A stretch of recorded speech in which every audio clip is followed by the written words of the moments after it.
Hey everyone, and welcome to Behind the Mask. I'm one of your co-hosts, EJ, and joining me today are my friends Lori Hello. and T. Hello. This is episode 10. We're calling Masks That Weigh Us Down, Part 1. We're going to talk about obesity, which is a chronic disease that plagues our nation and many others in the world. Some of us have it from birth, while others put the weight on over time or in a short period of time. Today we're going to focus on the physical and emotional toll of being overweight. Just a friendly reminder that anything discussed in this podcast is not to be used as a diagnosis or a replacement for conversations with your own doctors, therapists, psychologists, or other medical professionals. So we kind of decided to break this topic up into 4 segments. The first 2 we're going to talk about today, and our next episode we're going to talk about the other 2 just so we can have a little bit more time, because this is a touchy subject. We all have experience with it in some way, shape, or form. I think we're going to start out by talking about our physical, kind of the physical aspects of it. Lori, would you like to share first? Then I'll kind of jump in. Sure. As I've said often before, I feel like we're jumping into the deep end of the pool, but I'm learning how to tread water pretty good. Mm-hmm.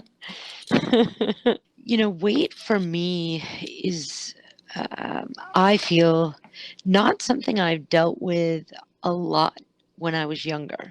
In that, when I was younger, I physically had the body of an athlete. Everything was good. I didn't have any restrictions. I ran, played volleyball. I was always on the beach. I really led a very active life. And as I got injured in my junior, senior year of high school, had a tore my Achilles tendon, had several other injuries, and really had the biggest thing in my life at the time was running. And so I lost that ability to run the same. And I was married very young, right out of high school. And so I was already married, and I think I just started to slowly put on weight. And, it didn't work so great for me in the first marriage, in that I was now, at that point in my life, no longer a trophy wife. I don't even think I knew what that meant until many years later. But I was one of those people who their spouse, I was very social, I was very popular, and I had a killer body. And so I think after, much counseling and time and distance from that relationship, I realized that relationship was so much based on my physical appearance. And when I no longer look that way anymore, and then we were growing and maturing, and so we just very much grew up and grew apart. So then I found myself as a single mom, and I lost a bunch of weight after my first divorce. Lost just a ton of weight, and I began binging and purging. A lot of binging and purging is associated with bulimia. I didn't realize it at the time, but it was my body's way of self-sabotage and punishment. And wow, this is a really heavy topic that we're talking. Heavy, huh? Yeah, it's heavy, all right. So, it's so weird because I didn't admit those things for a long time. Like, I would never have told a soul that I was engaging in those types of behaviors. But so I was remarried, and that relationship wasn't as based on the physical. It was based on a whole lot of other things and a lot of nightmares. Um, so I was still binging and purging a lot. Like, so much. And I didn't even know how much I was engaging in it. And I got to a point where I just didn't care about my physical body, really, except what it could do for me or what it couldn't do for me. And, so I began to put weight on again. I got out of my second marriage, which was all about domestic violence. And something I didn't realize until my stroke a couple of years ago. I had a friend sitting next to my hospital bed, and he was like, "Lori, you don't love yourself." And I was like, "That's a thing? People love themselves?" Like, I honest to God had no idea what he was talking about. And through counseling and through all this other stuff, I've begun to identify that no, I abuse my body, and I will twist it and turn it and make it do what I want it to do. But the more weight I put on, there were things I could no longer physically do. I couldn't dance anymore. I couldn't ride roller coasters. It was uncomfortable to be in certain car vehicles because seatbelts wouldn't fit right. Airplanes. I used to love to fly, but I began to not like to fly because, and I know we're going to go into emotional and mental and all that stuff, but there was so much that went into physical things I could no longer do. And in my mind, I was willing to sacrifice those physical things I could no longer do if the weight was accomplishing another goal. And that goal was to be my security blanket. It was to be my protector against especially men, but even women and friends within my life. Because one of the things that I noticed was that women were no longer threatened by me. Women were no longer jealous of me. They just wanted to be my friend, or because they felt sorry for me. I don't know. And so there was no competition going on. And in that way, and it seemed, as a general whole, that most men were not interested in my body because it was no longer physically attractive. So I kept putting on the weight and putting on the weight until it literally has gotten to the point to a couple of years ago where it's starting to be one of those things that's slowly killing me. And that was a really hard place to be. Because if I realized that weight was one of those things that is now slowly killing me, I had to start to make some decisions. Was I going to just slowly sit back and wait to die? Or was I going to make some choices that were going to freak me out and make me feel completely vulnerable, but could give my life some longevity that the weight was kind of slowly stealing? So that's kind of where I've been in the last year, is making some decisions and trying to make some choices and say, okay, let's try to change this.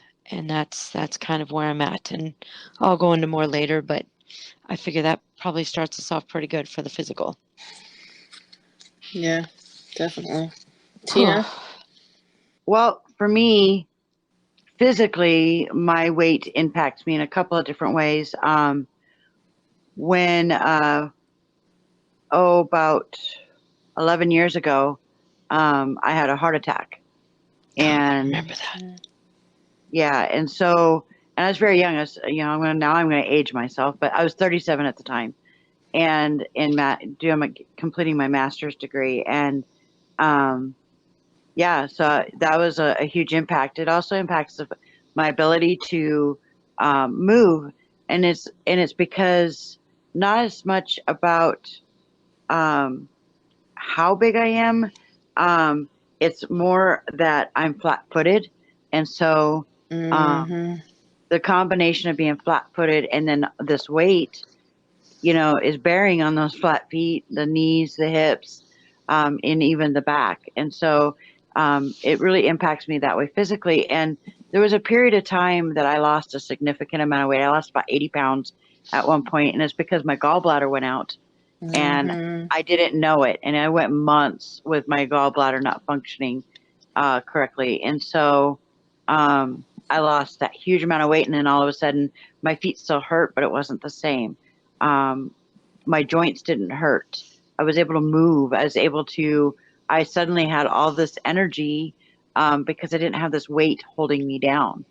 Right. And I swore to myself at that time, I'm never going back up a certain number again. And now that I'm here, I didn't need to be skinny, but I was still, considered overweight, but I was very comfortable in my own body. And then slowly over the last few years, it's been climbing back up again. And now I'm back up at that weight again. My feet hurt all the time. My hips hurt all the time, and so I have all those things. And then recently I had what what's considered they're considering it a mini stroke, or a TIA. Mm-hmm. Uh, and I have to wonder, is it linked, at least in part, to this fact that I have regained some of that weight, not all of that weight, but some of it. And yeah, so physically, I have very, very physical things that I can point to and saying, yeah, that's how my weight has impacted Yeah. me. Okay. Yeah, this is definitely a tough subject. I mean, on here on the podcast, I've been open, and I've always been open about talking about my weight, and very it's very visual, it's not a mask we can hide. Yeah. So I was born and both my parents were overweight all my life. My mom, when she was my age, was, big gal. She did lose some weight here and there. She and my dad had me about 4.5, 5 years into their marriage. And she, about 7 months pregnant with me, she started having some stuff go on. And so she ended up in the hospital for quite some time. And the doctors kept doing amniocentesis on her. Amniocentesis, anyways, the test that it's the test to check your oxygen level, or to check on the baby, but they wanted to see specifically if there was carbon dioxide in the amniotic fluid, because then they knew that I was breathing on my own. And as soon as I was breathing on my own, they induced labor so she could have me, which is why I was 2 weeks early. Thankfully, I didn't have any initial issues post early birth. But my mom had to be treated. They needed to treat her with medicine that would injure me or damage, hurt me. So they, wanted to get me out as soon as I was, able to come out safely. And she'd gotten gestational diabetes while she was pregnant with me. And, you know, traditionally, when you get gestational diabetes, it goes away after the baby's born.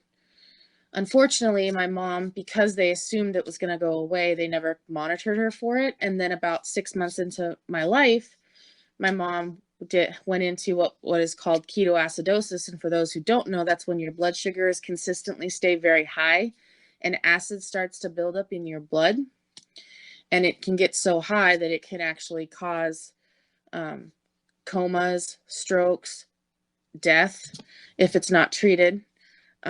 So she went into ketoacidosis when I was about 6 months old, and then they realized that her diabetes never went away, and it actually turned into type 1, which means that her body was not making any insulin. So I, unfortunately, was not able to nurse from my mother like many babies get to. So that has recently, I have learned, can be a factor in kids who are overweight, whose parents weren't, who moms didn't nurse them. I've heard that is a factor. And I've been overweight all my life. My pediatricians, when I was a kid, would say things like, oh, she'll lose the baby weight when she's older. Don't worry about it. Oh, no big deal. Because my parents were both concerned because they were big people. So they were like, is this hereditary? Is this genetic? And, you know, back in the 80s, medicine wasn't as far as it is now. So there's a lot of just, oh, don't worry about it. Well, you know, my parents were still concerned about it. And I led a fun life. Like I played around in the yard. I rode bikes when I, got older and I could, I learned how to ride a two-wheeler, and I was active, played football. I remember times when me and some of the guys and some of the girls in the neighborhood, we'd go stand in the road and we'd throw the football back and forth, play basketball. I couldn't run obviously as fast, and gym class was one of the toughest classes to take when I was in school because it put my weight out on front, especially when I had to do any kind of running or long distance stuff. Give me a basketball and a small court, I can run around a court with no problem, ducking and everything. But when it came to long distance stuff, having to run the mile on a track or cross country, that wasn't anything that I could do. And so it made it very awkward for having to do the only way to pass your gym class is to run the mile. And it's like, hello, I can barely walk around the track in 20 minutes. You want me to run the mile? Like, it ain't happening. So that was really challenging. Like Lori said, I when I was a really young kid, I could do some of the rides, but as I got older and my weight continued to get worse, because everything I tried, or what I thought everything I was trying wasn't working. I tried diets here and there. We try, cutting out certain things, adding other things. We just could not find the right balance. Again, my pediatrician and my doctors were just like, it's baby fat, but by the time you hit high school, your baby fat should be gone or mostly gone. So by the time I graduated high school, I was still overweight, and I'm grateful to my parents because they raised me to love myself for who I was and not what I looked like. And they raised me to be comfortable with who I was. So I didn't have a real negative home life because I have heard stories of where younger kids are overweight and their parents are like, oh, you're fat. And they actually say that to their kid. And I'm like, that's not really encouraging to a kid doesn't know what's going on. When maybe it was the parents' problem in the first place that caused the child to be overweight because they weren't giving them the right diet or so many other things. In my 20s, continued to be overweight, and I kind of call myself proportionately overweight because I'm not my hips are not the only thing that's big, it's like my legs are heavy, my chest is heavy, my thighs, I'm overweight. So, it makes it challenging to buy clothes. I mean, when I was in middle school, junior high, I was having to buy, my clothes in the women's department. And at the time, the women's department was geared towards business women. So, You know, it was very hard to find decent t-shirts. I know some friends used to tease me because I constantly wore striped shirts because for some reason my mom thought that was a style that a overweight kid should wear stripes. Don't get that was a tough one to get through. Clothes have definitely been an issue. I'm just a casual person anyway, so I'm fine in jeans and a t-shirt. And nowadays, you know, there's companies out there that are catering more towards the younger crowd because unfortunately in the United States, a large portion of our population is overweight. And, you know, as my doctor said recently, I'm pretty healthy. I do have some female stuff going on. I've talked about having polycystic ovarian syndrome. And unfortunately, one of the side effects is weight gain. So that's part of the reason why I'm overweight. We've also realized that there's you know, I have extra swelling in my legs from fluid retention. And Lori has, you know, recently gone through some surgery, and my doctor had asked me to pursue it as well. And, you know, when I first saw the surgeon to kind of talk about the initial visits and stuff, he referred me to a vascular surgeon, not for surgery, but just to make sure my swollen legs weren't coming from like a blockage or something. And the doctor's like, yeah, he's like, a lot of times these doctors tag on lymphedema, which is when your lymph nodes are clogged and they don't cycle the fluid through your body. And he said, yeah, a lot of times in overweight people, doctors just automatically assume you have lymphedema, but he says you really don't. He says you just, unfortunately, the fluid, you know, gravity is pulling the fluid down to the lowest part of your body because that's what gravity does. So unfortunately, your legs are the first ones that get swollen. And so he doesn't think I have lymphedema, but my other doctor thinks I do. Regardless, I still have fluid retention. But I was honest with my doctor, and all my life I've been so positive with my life and okay with who I was that I was never open to really talking to anybody about it in the sense of like, let's talk to a nutritionist and see what I'm doing wrong. So this year I started seeing a nutritionist. And in 2 visits, I had a very big eye-opening, you know, revelation that my proportions were way out of whack all my life for food I ate. And I've done a huge change in what I eat. And since March of 2021, I've lost at least 25 pounds. Wow. By just changing the way I eat and being more conscious with what I'm doing. And, you know, physically, Tina, I relate to you with the whole, like, the more weight you have on, like your ankles hurt, your feet hurt.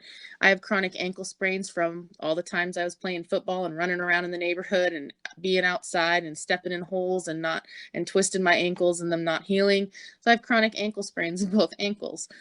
And it is worse when I'm, you know, more heavy. So in that time of just losing the 25 pounds, I'm already noticing that my feet don't hurt as much. My clothes fit differently. They're looser. I'm like, I might have to actually get a belt, which I don't normally wear. So physically, again, I'm not in perfect health. I'm far from it. But for all the things that I could possibly have from being overweight, I can handle some swollen legs and a few of the other things, because one of the big things is heart disease and diabetes are the two that when somebody looks at somebody who's overweight, the automatic assumption is they have diabetes. And I'm saying this, my last A1C, because they had to check it for routinely, was a 4.7, and my fasting blood sugar was 88. And for anyone who doesn't know, that is good for a normal person. I do not have diabetes. I have never had diabetes, and I do not plan on getting it. So praise God for the small things. I think what's interesting, Aaron, is that I swear my whole entire adult life, my doctors have insisted you've got to be diabetic. You've got to be diabetic. They would check my numbers and I wouldn't be diabetic. I wouldn't even come close. And then they didn't tell me what the numbers were, but they always seemed so disappointed. And then Yeah. and then finally, recently, like in the last couple of years, one of my doctors, he had me go do a fasting blood draw and Mm-hmm. went over the results. And I swear, he was so excited. He goes, "You're pre-diabetic." I'm like, "What?" So like normal. Yeah, I'm right. like, And then, and then I didn't have the heart to tell him that I didn't really fast. So I was like, he seems that's so excited funny. about it. So we're just gonna. Right. I was like, "Is it a problem if I start walking?" He goes, "If you promise you start walking, I won't. This won't be a problem. We won't start treating it." I'm like, "Good," because I don't think we really need to do that. Right. Yeah, and I think unfortunately nowadays, especially with all the science that's come out, they've got terms like that, like pre-diabetic and you're pre-diabetic. Um yeah, so my dad, had similar situation where he did go quite some time with, getting checked. He never had any of the symptoms of diabetes. Yet now he's a type 2 diabetic, which can happen, people at later ages, the way your body changes and the chemicals and stuff can change. But he went like years, and unfortunately he's a double leg amputee now. And everyone always assumes he lost his legs because of diabetes. And I'm like, actually, he got the fluid in his legs is what was causing the um, the swelling. Unfortunately, the infections he got and the moisture from the fluid was keeping the infection from healing properly. And eventually, plus he had some other stuff going on too. So in his situation, that was the unfortunate result of his. But I just, it's funny when people tell me about their stories with the whole, oh, you're pre-diabetic, oh, you're pre-diabetic. I'm like, It sounds so funny, yeah, pre-diabetic. yeah. What is that? I'm like, usually in science, when you have a 0 and a 0 on each side, you just cross them off. So does that mean you're diabetic? Does it mean you're not? I mean, so yeah. Oh, that's funny. Well, and I'm grateful that we're doing this and just sharing this, because I feel like, all 4 of the big topics we're going to talk about are huge umbrellas, and we're just barely scratching the surface of our experiences, and I'm sure everyone out there is going to have their own to share, which we want to hear. So if you guys feel comfortable sharing, reach out to us. Yeah. Can I say, Aaron, EJ, as one of my best friends, before we move off of this physical thing, I just want you to know how your attitude towards your weight has really been inspirational to me. And the way that you handle it, inside, outside, has just been something very, very inspiring for me, and very given me goals and hopes, and just a different way with which to view weight. So I just really, I'm not sure I've actually said that to you. And I just wanted you to know that you really do have an amazing heart and attitude towards your weight and how you deal with it. And I think it's beautiful, and I think it's inspiring, and it has been to me. So I just wanted to share that. Thank you. No, I really appreciate that, and I'm glad it shows. There were times, and there's still always times where I there are limitations to what I have, and I guess my experience of having gone through it all, I've seen the ups, I've seen the downs.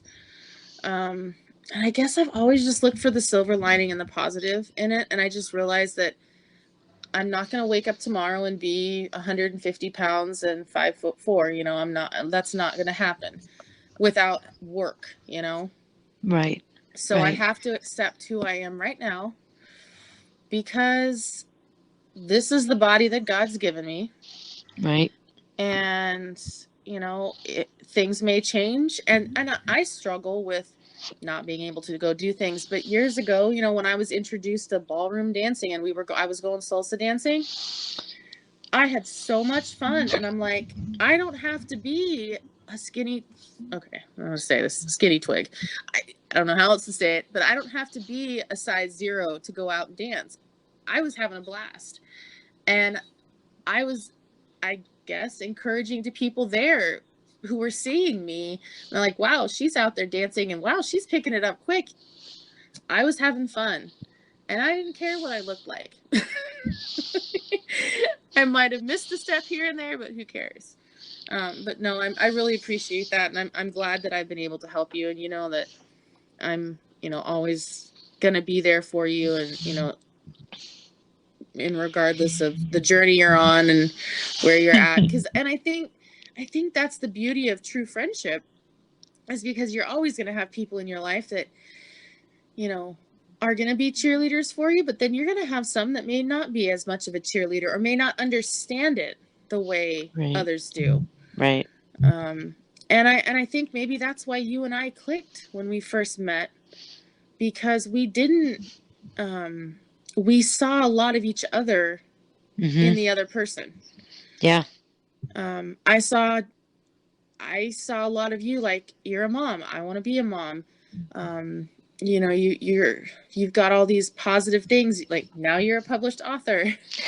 And that's my dream. So there's just all these little things that, like, throughout our life, like, we've both been able to share with each other that both of us have had aspirations for, and vice versa. So when we connect, there's like, we get it. Like, Yeah, there's a lot of we do. similarities. And I hope that continues. Me too. It was interesting because I'm, you know, currently over here hanging out with T, and we were talking today, and she goes, I think I'm kind of I'm in the middle between you and Aaron, you know. And I was like, you know what? I think that's pretty true. So Yeah. it's good. We're all on a journey. We're all on a journey. Amen. So, and you know, and this topic is not easy, and for those no. of you who do struggle with your weight or how you see yourself, you're not alone. Yeah. I'm sure there's been moments, I know there's been moments for myself where I've felt, you know, differently towards how I'm feeling. Like, it sucks that I can't go to a fair and, you know, hop on the next roller coaster, you know, or be judged or feel like I'm being judged if I go and buy like a cinnamon roll, you know, or something. Just know you're not alone. You know, we're fighting the fight too. Amen. Definitely fighting the fight. I feel like I'm a gladiator in an arena. Right. Yeah, and you know, my doctor has asked me to pursue gastric bypass, and I know Lori will probably share a little bit about that as well. I've made the decision not to have it, and not because just recently, but for a long time I've not wanted to have it. Friends have brought it up, or people in my life have brought it up. Now that I know my problem, I feel like I can fix it, because I'm kind of a let's fix it type of person. Like, I don't need, you know, just let's fix it. Now that I know what the problem is. Now, that's not to say in a few years and I have issues still, yeah, then let's maybe consider this again. But like right now, I'm in no rush to keep doing all these tests. I'm enjoying getting all the positive results, but you know, to do it, they have like all these tests they got to run, and it's been crazy. But to say the least. Right. But for the time being, I feel like I'm on the right track. I feel like I have a solid foundation, and I've been doing this now for over 60 days. And they say that it takes about 21 days to start a habit, and it takes like 60 some odd days to like get that habit be like constant. So I feel like I'm right to that point where I've made a change in my life that I've never really been willing to change. Like I've always said, oh, I eat the right way. I eat vegetables. No, I don't. Lori can attest. Lori knows what I like. Oh my gosh, I totally, absolutely was cheering on your nutritionist when she told you you needed to add color to your plate. Oh my God, I was literally like Why? just laughing because Why would I add rabbit food when I can eat the chicken and the mashed potatoes because it tastes so much better? Oh Well, gosh. or you can look at it this way: I'm eating my greens when I eat my cow that ate the greens. Oh yes, that's a good one. I like that. I haven't heard of that one. Man, you guys, that's no. I just laughed so hard though because it was so funny.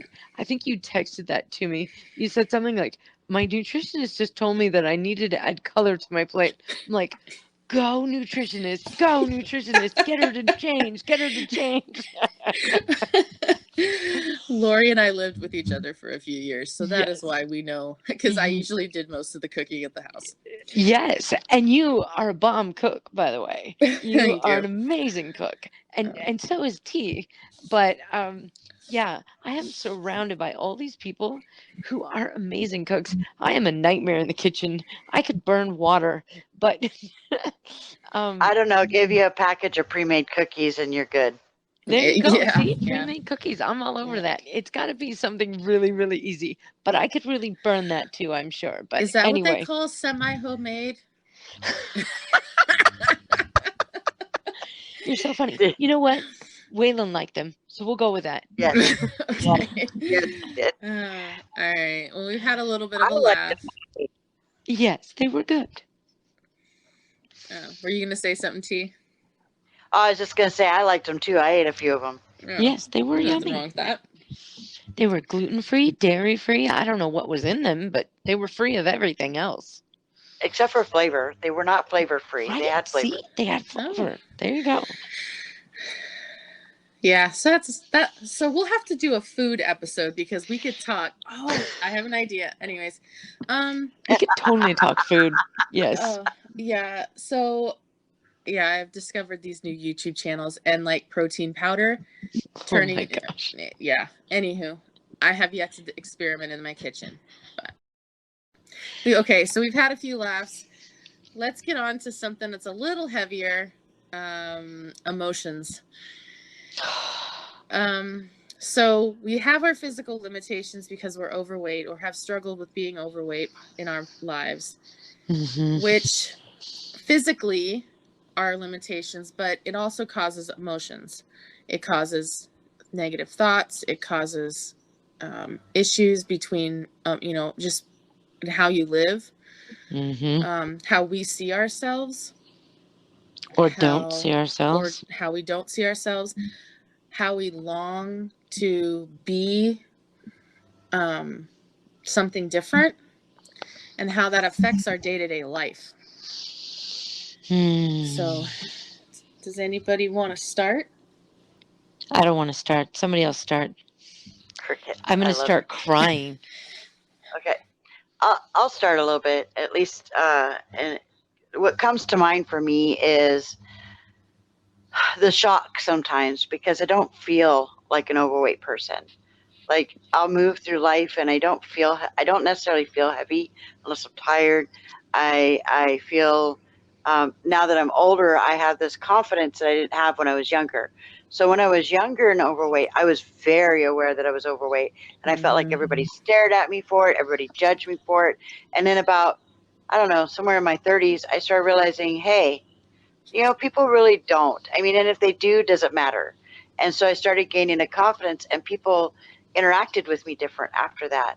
So now I kind of, like I said, I move through life. I don't feel like I'm overweight. I don't like it. It is so weird. And then there'll be pictures and I'll look at the pictures. I'm like, oh, that's me. I don't even, and it's shocking to me. Even today, we went on an adventure today, and pictures were taken. And I used to hide from the camera, and I try not to do that now because I want my kids to have something. I don't want them to look back at the photo albums and say, "Well, where's mom?" You Right. know. Right. I try not to hide from the camera anymore, but boy, I'll tell you, it sure is shocking. It sure is shocking. Every time I see a picture, it's like just floors me. Mm. It's interesting that you say that because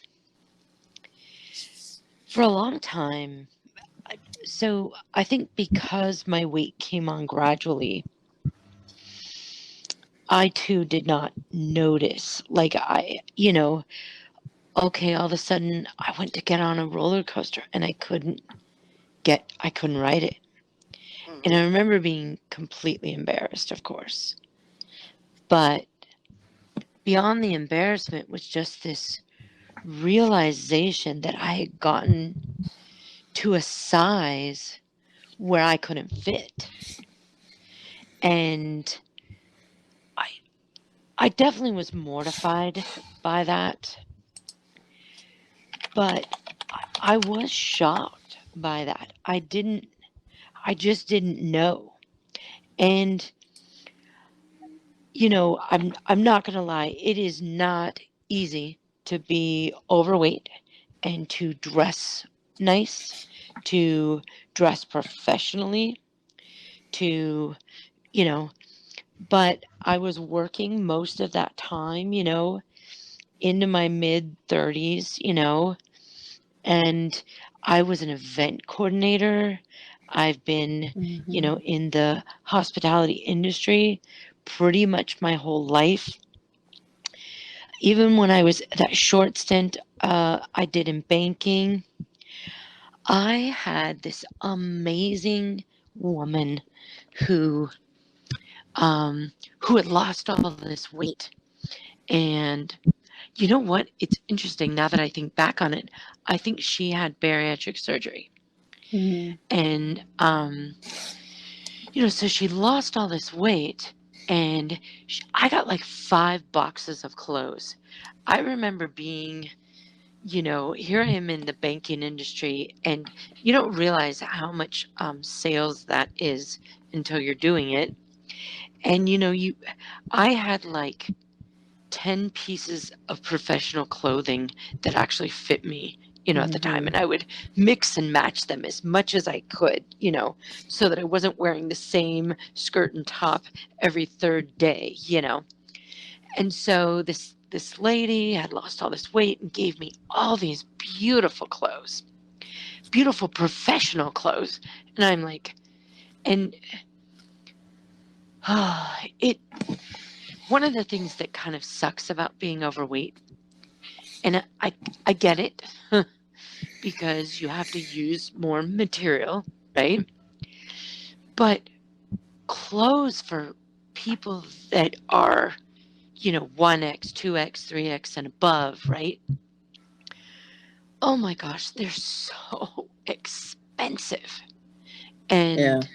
And unless you're buying off the clearance rack, you know, um it gets tough, Right. and I was a single mom most of my son's life, and my kids got clothed first and then Right. I got clothed, and so there were, for me, I just didn't realize how, as I was getting larger, I really felt like I was blessed with these wonderful women in my life who gave me clothes, gave me guidance.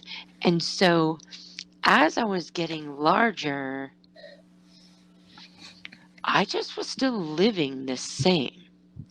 And then all of a sudden, these limitations or health things. So then came my liver disease. And whew, that was a really tough one. And my diabetes. Mhm. So it's interesting, Erin, you had brought up your mom had gestational diabetes. Mhm. I had developed gestational diabetes with my second pregnancy. And but mine really went away after Right. that. Which is traditionally what happens with gestational diabetes. Right. And so mine went away, but I was told that the likelihood that it would come back later was basically like a 50-50 chance. And it often came back, pretty much 50% of the time it came back, and some were lucky and it didn't. Well, here I was turning 40 and injecting myself with insulin for the first time. And I remember crying on my 40th birthday and thinking, oh my gosh, do I have to do this for the rest of my life? And it just really being very devastating, and kind of like everything else, I research and I attack it, and then I'm like, okay, how do I get through it? And, so I learned a lot and, learned how to deal with it. But the farther along I got with my liver disease and my diabetes and then having the stroke, I realized, for me, unlike you, Aaron, my weight was now a factor in what was killing me. Right. And so I too, got approached, and 5 years ago, I tried for the first time. I went through, my doctor had said, you should consider bariatric surgery because I need 2 knee replacements and a liver transplantation. And those are some pretty serious things. But you cannot have any of those things without being a certain BMI. And so my first response to those things, and even when I first tried to look at bariatric surgery, my health was not good at all. There were several tests I didn't pass, and I was not emotionally ready. I was turned down psychologically. I did the psychological review, and they're like, yeah, no, you'll just sabotage it. And they were right. I would have. And at that point in my life, and I didn't even realize that it wasn't as often as when I was younger, but I would still binge and purge sometimes. And that is just something that you cannot do, with bariatric surgery. And I wasn't, as I said, I didn't realize that this is so hard to say out loud, but I didn't even like myself. Yeah. So what was the purpose in changing? What was the purpose in getting healthier? Yeah. I honestly, you ladies know, I had gotten to a point where I was just tired, and I didn't even know if I wanted to just keep going on. And so I really convinced myself, I don't know how I did that, but I did. I convinced myself emotionally that I would just be better off letting myself slowly die. And that is so hard to say out loud. Like, it seems so slit your wrist, depressed, and I know a lot of people in our podcast, they don't maybe really know me on a personal level, but, my nickname is Gidget and Sunshine. And, I'm the joy of other people's lives. Don't ask me how, but I am. And I even kind of I get called Pollyanna, and I get called, just way, way too positive. But on the inside, I was dying.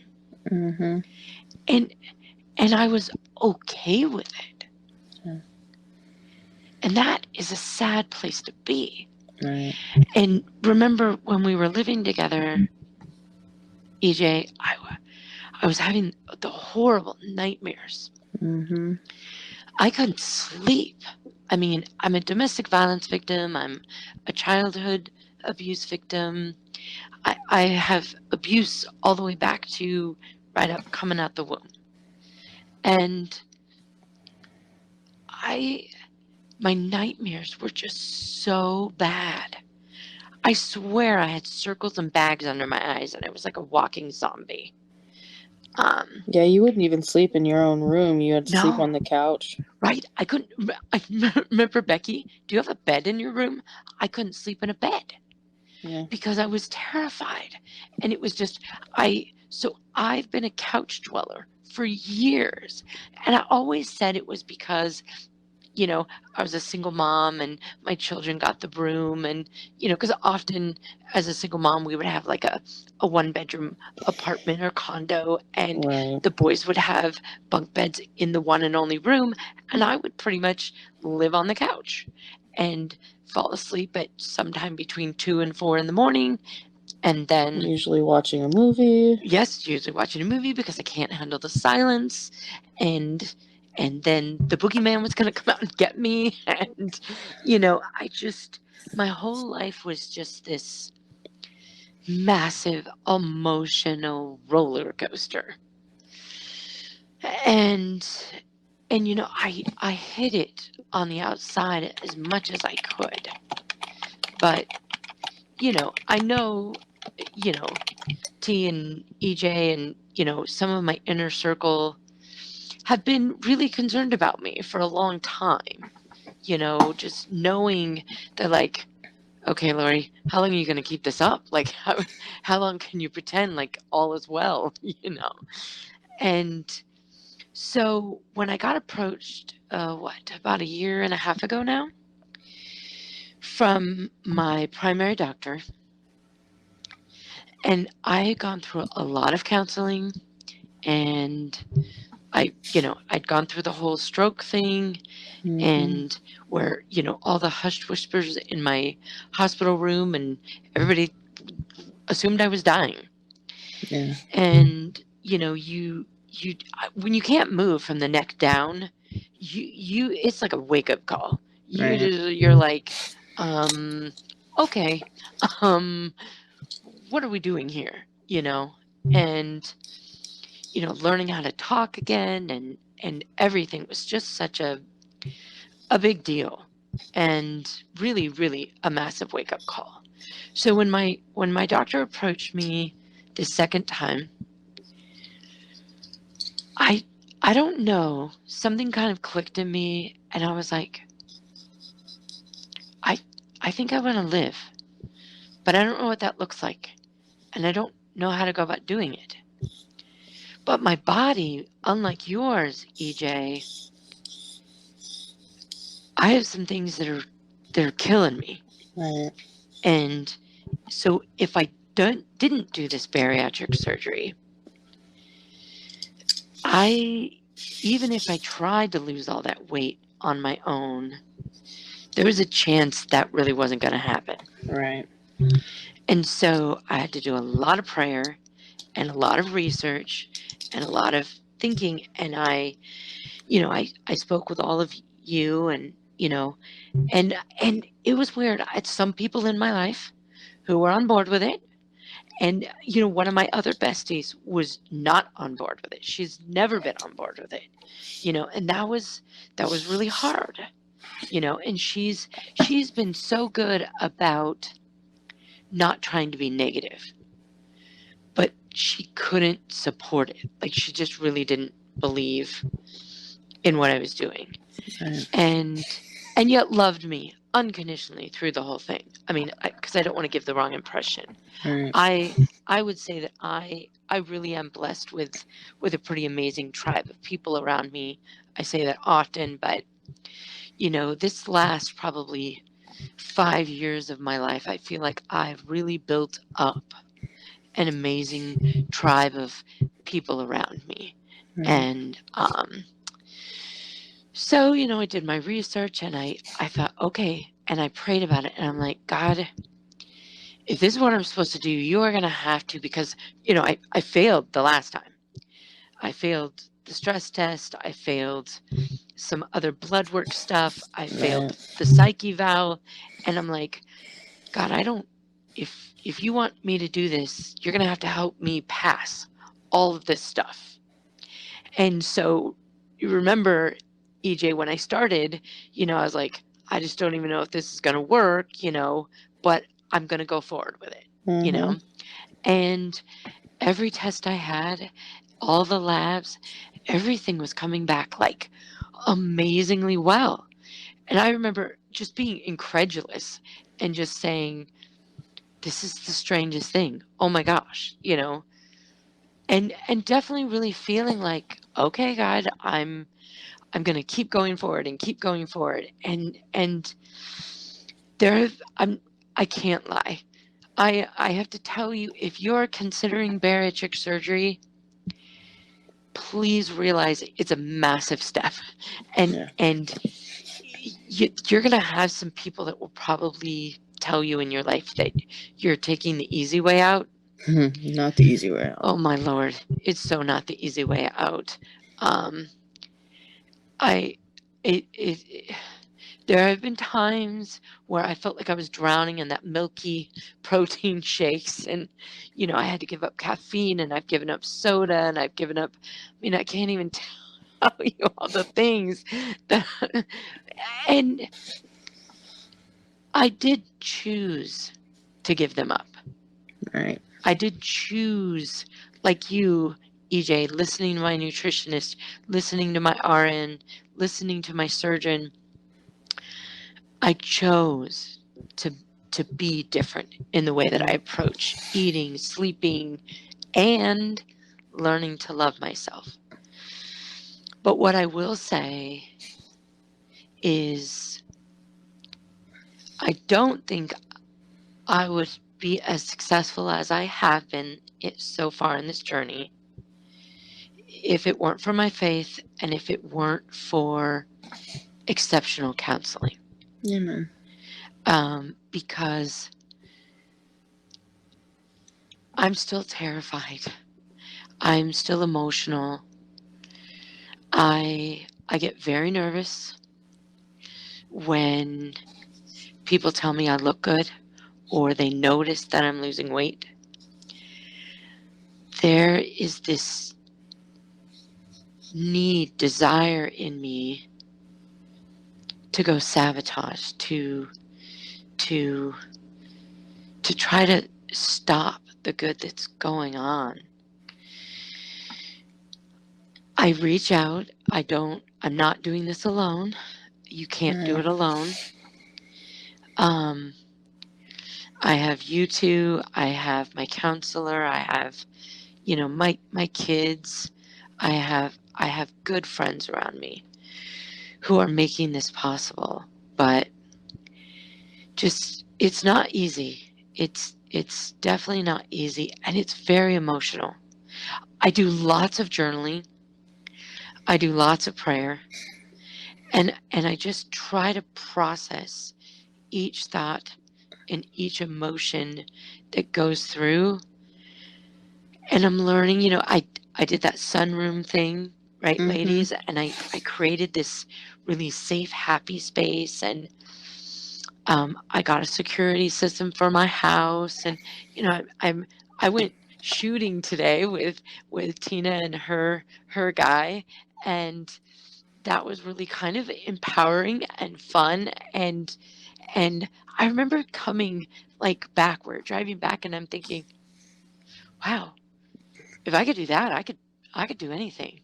I'm like, I just shot that weapon and that weapon, and I did that, and I just remember thinking, like, in my head, wow, that was, I don't know, I felt very empowered. And I think a piece of that, Lori, is that a year ago, you couldn't have done that. That's true. That's true. I think the difference between even 6 months ago, a year ago, and now is then you were busy dying. Now you're busy living. Yep. I'm busy living. I like that.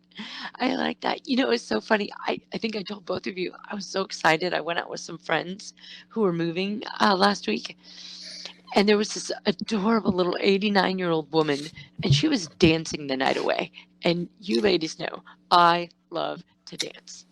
And I haven't been able to dance in I can't tell you, like a really long time. And I couldn't quite keep up with her because she was amazing. But every song I could get out and dance to, I was dancing to. And it felt so awesome. Like it was so cool. It was just, I was like, and then my friend, Isaac said to me the next day, he goes, Lori, I have to admit, I thought you were going to be down in bed for like the next 3 days after watching you, and I was like, I know, me too. And he goes, you're sore and you're tired, but you're still moving and you're still going. And he's like, Lori, I'm really impressed, and I was like, me too, me too. So it's been, and I know I said this, EJ, but I think, watching you do all the things that you do while having that weight really just made me think I can do this too, and so I just did it. Yeah. And I was tired and I had to put my cream on my knees and I had to take 2 Tylenol and, get up the next day and go, okay. Well, that's the trick. You have to take it right before you go dancing. That's what I learned. Yes. So I just, but I got up the next day and I'm like, I remember waking up and just doing like a whole body check. And okay, how am I feeling? How am I doing? And I thought, I think I'm okay. Like I felt like, again, I felt anything was possible. And I'm like, okay, this is cool. So I guess what I want to say about the emotions is they're still there. Yep. I'm still somewhat afraid. I'm trying to figure out that vulnerability. But I'm doing it, and I just keeping moving forward. And you brought up a good point, EJ. It's not for everybody. Bariatric surgery is not for everybody. Right. But for me, I feel like it was the right thing, and it was the right step, and it is giving me a new lease on life. Right. Now, not just the surgery, because all of the stuff that I'm doing with the surgery is actually giving me the new lease on life. But yeah, so there you go. Yeah, I think emotions have definitely, played a part. Because I remember, let's see, 6.5 years ago when I lost my mom. I would have never gone out dancing, ever. And I remember, as I started getting involved in this church, I'm an introvert. I'm a homebody. I don't like being out in front of the center of attention. I don't like that. And it's funny because you can ask one of the gals at church. The very first day I went to this church, I was in the very back corner with some people that had invited me. I was nervous. I didn't want to talk to anybody. I kind of stayed in my little corner. Yep. And then I got to know a few of the people there, and I started sitting up in the front with some of the singles. And the next thing you know, somebody's like, you've got a really good voice. You need to be singing. Oh, I remember that. And I went, what? You want me to what? And now I'm one of the singers at church. I would have never done that. I also, when I started going to this church, I wore a dress for the first time in my life because Lori made me wear a dress. I did. You're not going to go to that event without a dress on. Oh. So, and now I own dresses, which I never did before. Because as I said earlier, I'm a jeans and a t-shirt kind of person. Like 9 chances out of 10, you're going to find me in jeans and a t-shirt. And I totally would have gone to this specific event in jeans and a blouse if Lori hadn't have like said, no, you're not. You're going to wear a dress. Here, just take one of mine. So I mean, I think about Inside Out, the movie. So the joy, the sadness, the, what are the other characters? Fear And anger. Right? And then there's one other, disgust. Yes. I've gone through all of those, and I still go through all of those, and a lot of times, you know. But like, I remember going the first time we went salsa dancing. There was a small dance studio in the area I live in, and some of the singles were gonna go there dancing at a specific time. Well, I thought it was just us, like the group of us. I didn't realize it was a public thing. So when I get there and they're like, okay, well, if you're here with a specific partner, you're on this side because you won't change partners. But if you're not with a specific partner, we're going to rotate, and all the women will rotate. And I'm like, wait, there's other people here? Like, this isn't just us? You want me to what? With other people? And I was so nervous because I'd never done something like that before. And then like fast forward maybe a year and a half later, I'm going in and I'm one of the few women who can actually lead because we know what we're doing and we can follow the steps, and we're like, it was the weirdest thing. But I'm like, the more I did it, the more I realized I can do this. And after like 6 months of dancing consistently once a week, some friends and I, the singles from church and I had gone camping, and the first full day we were there, one of the guys like, oh yeah, let's go for a walk around, you know, the park, and thinking, you know, and they're like, oh, it's like a mile. I'm like, okay, well, I can handle a mile. Just, you know, I'm going to take my time. 2.5 miles later, we get back to camp. It took a while, but I did it. And I didn't really get out of breath. Some friends hung back with me. I really appreciated that. You know, those 4 of us that were walking together, and, you know, and then the next day they're like, oh yeah, there's this hike we know just up the way, and it's only like about a mile up and then a mile back. We're gonna go up to this lake. 2.5, 3 miles into this hike up this like steep hill that I probably imagine we went up hundreds of feet in, you know, elevation as we're going up this hike. And I'm like, are we gonna get to these lakes anytime? Oh, just a little bit away. It was like the round trip would have been like 7, but it was getting dark, so we had to turn around. But I remember just the girl that was with me, and there was a couple of the guys, and I was like, she's like, I'm amazed that you're doing this. Like, she wasn't saying it because she was just surprised. Like, she was just happy to see me being able to do that. And I was very proud of myself when I got back down to the car. We didn't make it to where we were going, but I pretty much walked like 7 miles that day and barely broke a sweat. I mean, I was sweating, but I was doing it. You're a rock star. I couldn't have done it. To this day, I still give them a hard time about that. It was just a few miles turned into like a lot more. But, you know, yeah, emotions are definitely a finicky subject because they change so frequently. Like, I'm solid with, like, I don't know how to say this. Like, I know who I am. The people around me know who I am. Yes. And don't see me for who I am and what I look like. They see me for who I am as a person. Amen. And I have seen and heard the comments as I walk down the street, and there's guys like see me and they stop, and you know they're looking at you, and I'm like, yeah, I know what you're thinking, and I just keep walking because it's like I'm not gonna let it bother me. Because I've grown a thick skin. So I'm grateful for that, but in the back of my mind, I still think about it, and it still kind of upsets me that, man, you know, there's still people out there that, you know, say things like that, or, you know, that are willingly saying that out loud. Which is sad. Yeah. And So, go ahead, Tina. No, you're fine. You're fine. You know, and I just, there's been sadness, there's been frustration, there's been anger, there still is, there's happiness, there's joy. I constantly go through them all.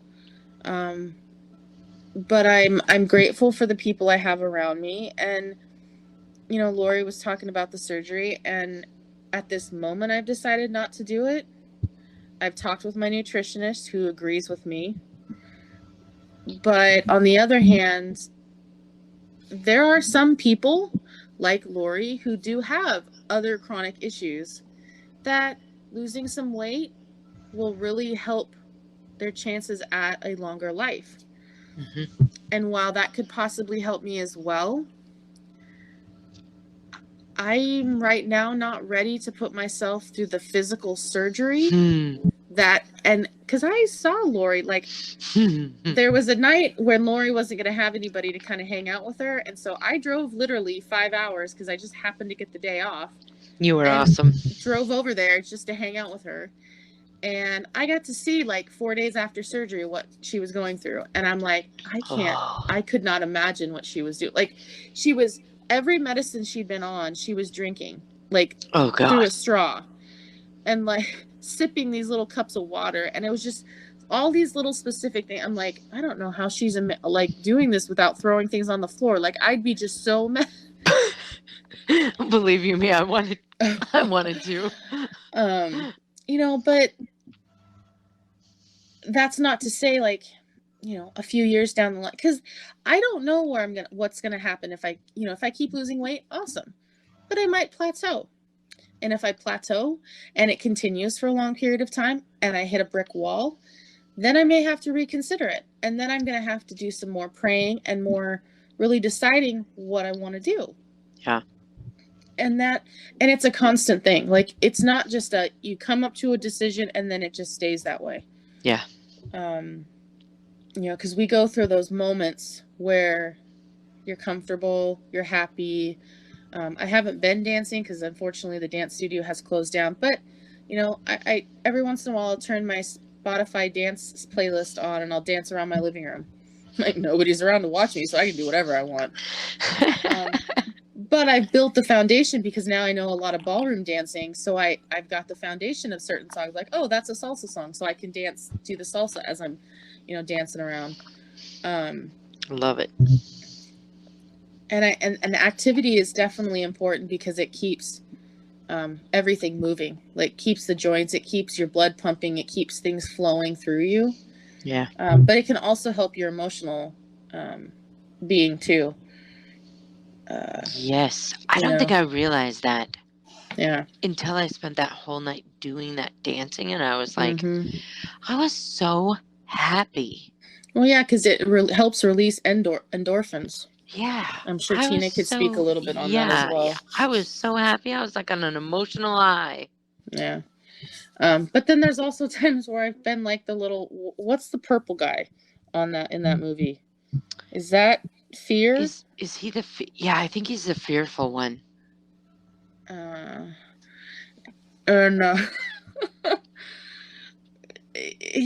I get a lot of, I have a lot of that too. I admit I have a lot of fear. Fear of the unknown. Yeah.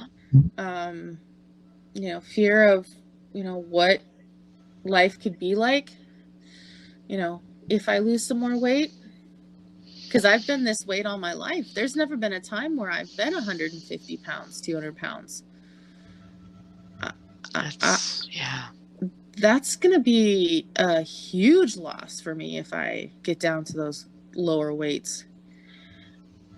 Right. I mean, you know, and you always hear the fears of like, oh, well, if you lose weight too fast, you're going to have sunken in cheeks and you're going to look like, you know, some corpse because you're not going to, you know, be healthy. And, you know, so that stuff is playing in my mind. Like, okay, don't lose weight too fast because you might start looking like, you know, your cheeks get sunken in, which again, it's Satan. Satan's trying to get in there.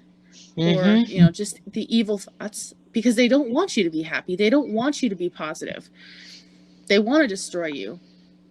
And if they can't get you physically, they're going to get you mentally and emotionally. You know, T, that's a really good thing. Can you talk to that a little bit in that I want to say something because I feel like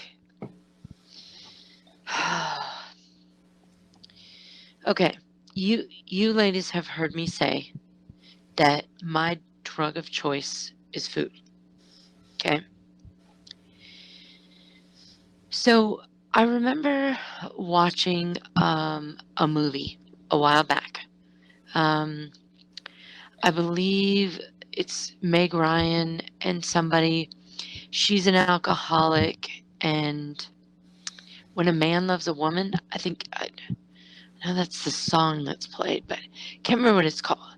But anyway, one of the things that they identify in this movie is that when she becomes healthier, right, her loved ones, even her friends don't know what to do because they only have this relationship with her as really an unhealthy person, Mm-hmm. right? And so can you talk a little bit about that? Like why that is and what's kind of what happens there, T? Yeah, so here's the thing is that's a very deep topic and we could talk for hours about that by itself. But in a nutshell, it's about identity. Identity is Okay. not only formed by how we see ourselves, but how we see others see us. And so when you live a certain way for a long enough period of time, that's who you are, that's your identity. Right. And it's complex. And what you guys are describing is, you know, it's almost like, it makes me think of when there was a show on many years ago that was about, I vaguely remember, they would pick these women, I don't remember if there was guys, but they would pick these women who wanted to go through these huge changes because they had a lot of body image issues. So they would go through plastic surgery and dental surgery and all these different things. And then, they would go through this process, and then there was an after. And women were achieving what they thought was their dream look, how they would look if they could be their absolute best. Interesting. And so they were getting nose jobs and liposuction and all Was those that things. Extreme Makeover? It might have been, I don't remember, but it was a long time. It was quite a few years ago, and they had to stop the show, from my understanding, because there was a lot of bad outcomes for these people, because they would almost have a breakdown when they would see the new them in the mirror. Their brain couldn't accept what they were seeing. Right. Interesting. What's the psychology behind that? Well, because they did, their brain, they grew up their whole lives looking a certain way. Right. And their visual, there's a whole science behind all that. I'm not even going to go there, but their brain was basically saying, that person in the mirror is not me. I don't recognize that. It's really interesting you said that, because EJ and I had connected with a couple of sisters within our church who, over in Hawaii, I believe, who had bariatric surgery at the same time. And one of the things one of those women said to me was, I have a difficult time reconciling what I see in the mirror. Yes. And I remember thinking, wait a minute, what are you talking about? Yes. And yeah, it was just so weird. And I thought, well, why would that bother you? But again, and she had more of a story, from what I understood, to be more similar to EJ's than mine. And so in that she was pretty much overweight for most of her life. And so seeing herself at this way different weight and all of these different things was just really messing with her psychologically. Yeah. That can happen. So it's kind of sad. Yeah. Well, it is, especially if someone's not prepared for it. And there's an adjustment period. I think anytime there's something new, there's an adjustment period. Okay. And just being aware of that, and understanding that's still you. That's still you being. Interesting. So it is. But I did want to say, listening to you girls talk about this, one of the things that kind of struck me is the commonality of fear. Like, I was afraid to do this, but then I did this. And what I want to say to that is it's not about what we fear, it's about what we do with the fear. Mm-hmm. And what you guys are talking about is what you're doing with the fear. And then you're getting the positive outcomes from that. And you're going to keep doing those things. And so really kudos to you for doing things that you're afraid of in spite of the fear and finding out, hey, I kind of like this. That's pretty awesome. And that goes with any negative feelings. And then another thing that you guys brought up was the fact that getting up and moving and you felt better and the adrenaline, it released adrenaline and endorphins and whatnot. And that is absolutely bottom line fact. When I have clients who are depressed, one of the first things I get them doing is being active. And I'm not talking they have to go run a marathon, but get up and move. Yep. Get up and move. And changing scenery changes your outlook. Changing your clothes. Yep. And I think I'm going to make a little nod outside of this topic just a little bit, but that's one of the factors that's impacting people right now is over the last year, and they had to stay home. They didn't get up and get dressed. Yeah. Right. They didn't get up and do something. So really that is very important. So definitely, yeah. Awesome. Ladies, this has been a heavy topic, but a good topic. And I'm glad that we're doing it. And I'm glad we're going to continue this for next week. So, yeah. And I'm not going to go there on the fact that you guys keep using heavy as a word. It's the masks, they weigh us down. But see, I personally can joke about my weight. Some people can't, and I do understand that. I have come to, hey, put me in a black and white suit and I'll be Shamu. I'm not afraid to say that. You are not Shamu, not even remotely close, but keep going. See, but that's what EJ just said. It makes some people uncomfortable to joke about it. Right. And that's what it just did right there, Lori. You wanted to come in and save her from the joke. I know. I'm like, please don't say that about yourself. But that's how other people see us. But they think if they say that to us, it's going to hurt us because they are insecure because they don't know how to deal with us as being overweight or being different than them. So the first thing they're going to do is insult that person. So if I, as the person who's overweight, can be comfortable with that and say that and joke about myself, the stuff that they have to say isn't going to hurt me like it is. This is why you're inspiring to me. Yes. Okay. So that's what I've learned through these 37 and a half years of life. It's not easy. Mm-mm. And there were times where kids would tease me. I'm like, okay, because they didn't know any different. And there's been times even recently, because I'm as a caregiver, I go shopping a lot for my clients. And there's a lot of times, especially, at 9 or 10 in the morning when I'm out shopping, 10 or 11, I don't usually get up that early.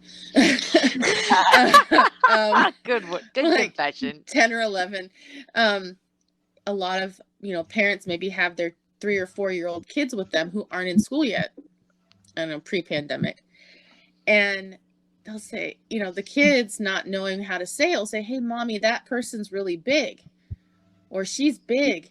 And sometimes you'll hear the parents, oh, you can't say that. Don't say that. And I just keep walking. There's often been times where I want to say, I'm like, yeah, I am, huh? One day I bet you'll be almost as big as me. I want to say that, but then I'm like, no, I'm not going to deal with that because that's what the parent has to teach the kid, not the other person. Yeah. Because it's not about how I can teach that person. It's about how other people are taught. And this goes with anything too.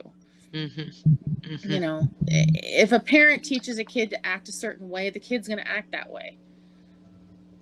Right. Yeah. And here's the thing is that when a child says it, they're not saying it to be rude. Right. There's not a meanness in them about it at all. No, they're just making an obvious statement. Yeah. Which is, And- yeah, and it's a fact. Because they don't know that that's inappropriate to say. You know, it's interesting. I'm kind of glad we brought this up in that. Can I just say that my sons have been so unconditionally loving in this area. You know what I mean? I remember conversations. I remember Alex got in a fight with somebody, you know, because they, you know, were calling his mom fat and calling, you know, saying really bad things about me. And Alex is like, dude, I don't know what you're looking at, but that's the best mom I've ever had, you know. And you know, Kevin has done the same thing. And you know, both of my sons continually, they just love me for who I am because I've loved them unconditionally, and I've, you know, which was my entire goal with them. But you know, they both have been the most supportive people. I will say this in saying that I can feel that they're a little lost with, you know, and T, you and I were talking about this the other day. I think that they're definitely a little lost with, you know, I did not realize that everything we did was centered around food, you know, to celebrate, to have a party, to even within the body of Christ, to serve and to do everything in my life has been centered around food and that hospitality piece that goes with that. And you know, and so I think that there's a little bit of struggle there in how do we change this, but never has there been a struggle with in any way of how they love me and how they show that love to me. I think we're just, you know, and I'm working with you and my counselor with how to kind of change.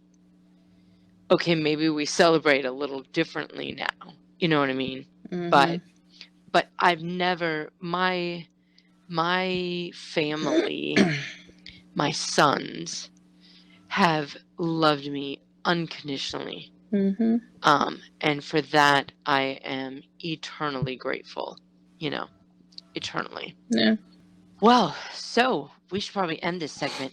Just a friendly reminder that anything discussed in this podcast is not to be used as a diagnosis or replacement for conversations with your own doctors, therapists, psychologists, or other medical professionals.